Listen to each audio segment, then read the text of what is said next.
Hey, welcome back to my channel.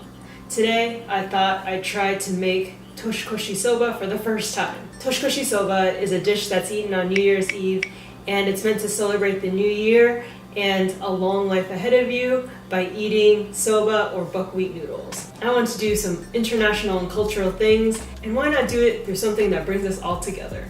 Food. If you're health conscious, this is actually an excellent celebratory meal to have on New Year's Eve because buckwheat noodles are gluten-free. The more buckwheat a noodle has, the more gluten-free it is. So if you want to make this dish, I would try to find, if possible, 100% buckwheat noodles. Soba is also high in protein and insoluble fiber, so it helps move things along well in the intestines. I found this recipe that I want to try out. I'll link it in the description. I'll be following the majority of the recipe, but not everything. I'll be adding my own toppings, for example, and the seaweed that I use will be different, but just a heads up. This recipe also isn't difficult, so if you have an Asian supermarket near you, most likely you'll be able to find a lot of the ingredients. Okay, I hope you're hungry. Let's get into the ingredients that you'll need. The recipe that I'm using from La Fuji Mama actually makes 5 to 6 servings, and that's too much for my husband and I, so I'm just going to make 3 servings. Here's a spread of all the ingredients that you'll need. First up, we have this enormous jug of Kikkoman soy sauce. And then we have mirin. Mirin is actually cooking sake, so it's not the sake that's going to get you drunk. It's the one that you use to put in Japanese sauces or soups. It's used in a variety of Japanese dishes. The recipe calls for using dashi, but we have tsuyu instead, and it's basically concentrated dashi that I'm going to be using in the soup base. And then we have some sugar for the soup. And then I have seaweed. We're going to have a little bit of Korean flavor in the soup. One of the toppings is going to be kamaboko, which is fish cake. And the fish cake is actually already pre-cooked, so all I have to do is cut it up. If it's not cut yet, I'll have to check, I'm not sure. And of course, you need the soba noodles. So my husband and I actually eat soba noodles on a pretty regular basis, but this is my first time actually making a soup base, so we'll see how that is. And maybe the soup base, if it's really good from this recipe, will become our regular soba recipe. I'm gonna get the soba noodles started so that the water has time to boil, and then hopefully I can time it so that the noodles and the broth will be done at about the same time.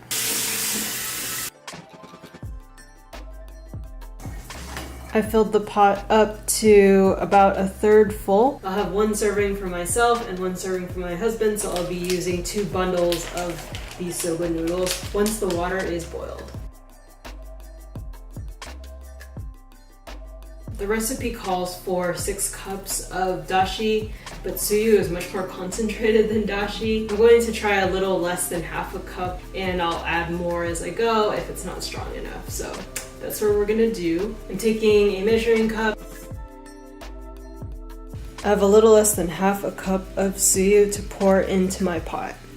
I'm going to be pouring it into this little sauce pot. And just so you know, guys, I am not a chef by any means. My husband and I cook a lot at home, but I am very much still an experimental amateur when it comes to cooking. Next, we're going to do 1.5 tablespoons of mirin. And this is brand new mirin that we haven't even opened yet. Nice and fresh for this recipe. The mirin almost seems like it has a blobby or a slimy texture. So the water started boiling faster than I thought, so I'm going to switch the pot off and start reboiling it as I get closer to finishing the soup base. I just put it on a low for now. Next we'll do 1/2 teaspoon of sugar. And something I found out recently is if you have a sauce that's too sour, if you put sugar in, it helps neutralize. In you go. I have to do about 1/9 cup for the soy sauce, and that's not easy to do with the measuring cup, so this might be one that I'll have to add more soy sauce if the soup is still tasting a bit flat. So we'll have to see how far this goes along. And I'm actually going to be adding about 2 cups of water as well. Because we're using tsuyu instead of dashi, I have to dilute the water so we're not just drinking straight salt essentially. So I'll try 2 cups and see how it tastes. Cooking is a lot of trial and error and just trying different things out. This is what our soup base concoction looks like before I put it on the stove and start boiling it up so we can get our noodles in there. In trying to think ahead, I thought that I'd actually transfer the contents of this into a bigger pot, just in case I need to add more water. I'm kind of worried that once this soup base starts boiling, it might boil over onto the stove and then we'll have a nasty mess to clean up later. I did not expect to go in so many different directions, sideways and under, with this recipe. And also kind of making it my own recipe at the same time. I'm using my other camera and I'm showing you what I have at the stove. We have this pot of water that was boiling, but I turned it off. And then this is the soup base. I'm going to start boiling it now. Soup base is definitely on a rolling boil, so I'm going to taste it.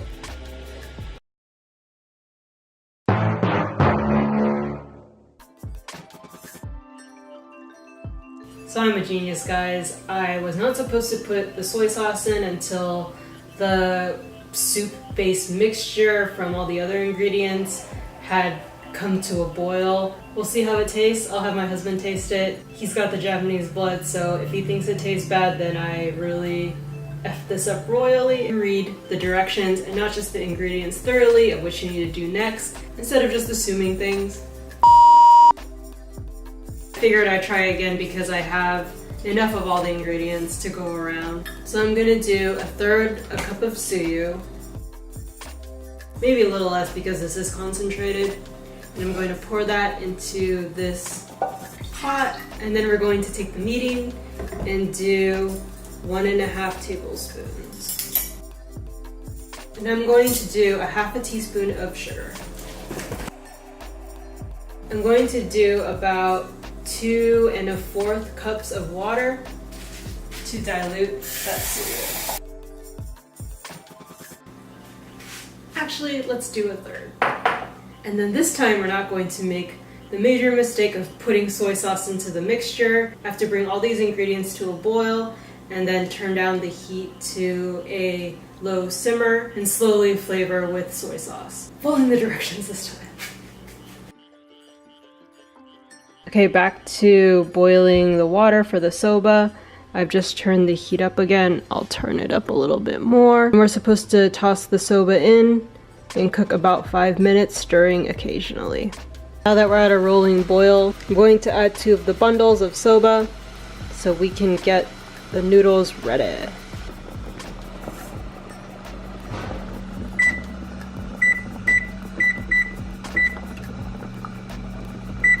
And while we're waiting for the noodles and soup base to be done, I thought I'd rip open that kamaboko or fish cake to get that prepared to top the soba. So I grabbed a cutting board and I have a knife. I'm going to be opening up this kamaboko package to see if we need to cut it. Now this is actually fancy kamaboko. I'm planning on making osechi ryori, or the traditional Japanese New Year's meal, in about a week. So if you like this video or you're just laughing at me screwing up making Japanese dishes, then make sure you tune in for that video. So it looks like actually this fish cake is cut perfectly, so I don't need this cutting board or this knife. I'm just gonna get a plate and lay it out. Okay, this fish cake is sticking to it. It does not want to leave this wood block that it's on top of. This wood block's actually really pretty. This specific kamaboko is meant for osechi ryori, so you can just buy a normal one at the grocery store. You don't have to buy the fancy New Year Eve version of it, unless you want to. My hands smell kind of fish cake. The soba noodles are done, and I'll be transferring the noodles into each bowl that I have here. So you don't have to rinse the soba noodles when they're done. You can just directly transfer them into the bowl.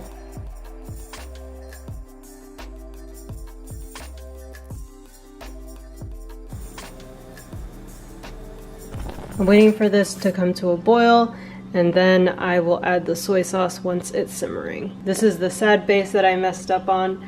I actually might do a taste comparison between this base and the new one I'm creating to see if there's much of a difference. Now that it's boiling, I'm going to put it to a low simmer.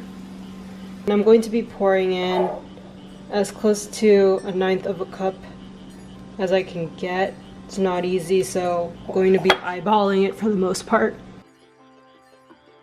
That looks pretty good. And I'm going to pour it in slowly.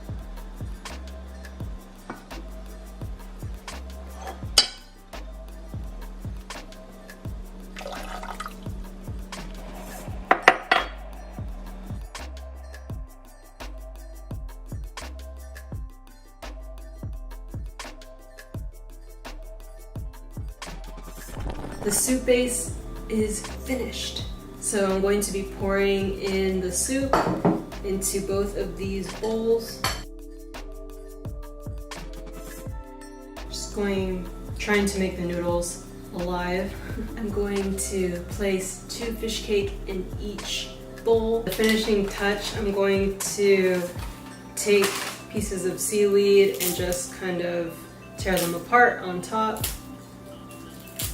So it looks like they're floating on a bed of noodles and soup. Comment below and let me know if you love seaweed. I guess they're used primarily in Japanese soups and probably Korean soups as well. I mean, this is Korean seaweed. And Toshikoshi Soba is done and ready to serve. I'll insert a clip of my husband trying the soba and what his opinion is. Hopefully they taste good. But thank you so much for watching. Cooking videos aren't easy to do. I feel like you have to do so much multitasking, but this is, I guess, more practice for challenges that are coming in 2019. I hope that you're having a relaxing week as we have New Year's to look forward to. And I'll see you in the next video. Bye! Okay, I have a taste tester here to try my Toshikoshi Soba. I guess you're gonna tell me more about the broth though, because we eat soba sometimes.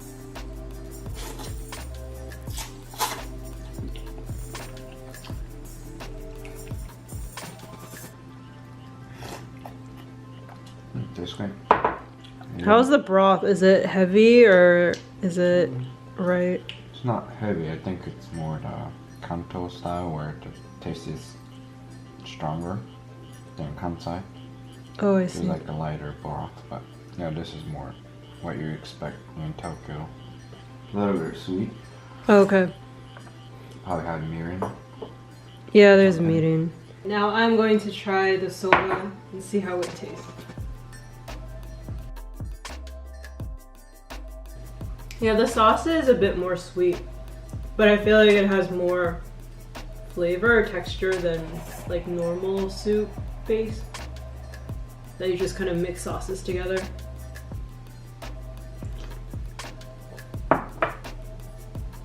Yeah, it has a little bit of rich flavor, but this is something that's really comforting to eat on a cold, like rainy day.